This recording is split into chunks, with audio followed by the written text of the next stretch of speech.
une agression gratuite, un crime inutile, cautionné par un silence complice et une complaisance servile, un crime programmé dans une intention sadique pour coïncider avec le jour de l'Aïd Adha et s'étendre au-delà de Noël et du jour de l'an, sans égard pour les considérations humaines, les convictions religieuses et morales, les liens d'amitié et de fraternité.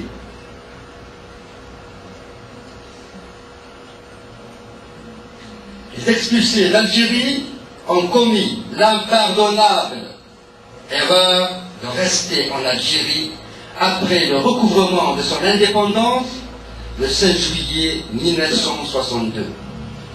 Ils avaient participé à la Révolution. Ils s'étaient mobilisés pour lutter contre l'organisation armée secrète, OAS. Ils avaient souscrit à la caisse de solidarité nationale après l'indépendance.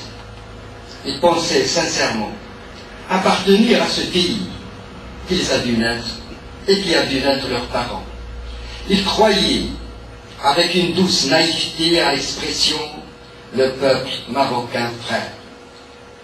Jusqu'à ce que le régime les réveilla un matin de décembre aux couleurs de l'oppression et au goût amer de l'injustice. Un matin où la femme enceinte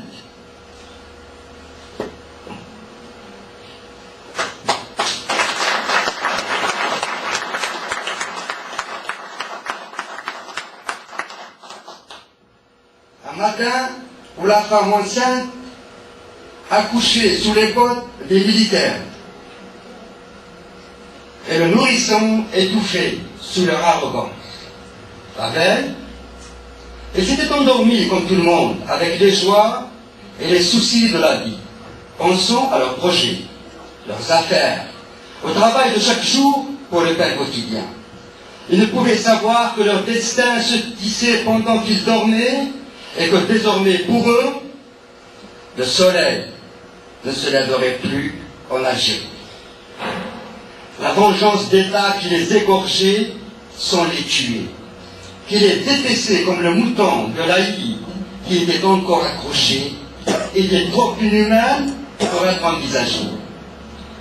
Musés par un machiavélisme outrancier, ils se voyaient chassés de leur propre maison, embarqués dans des camions, des fourgons et des autocars et déversés à la frontière de leur pays.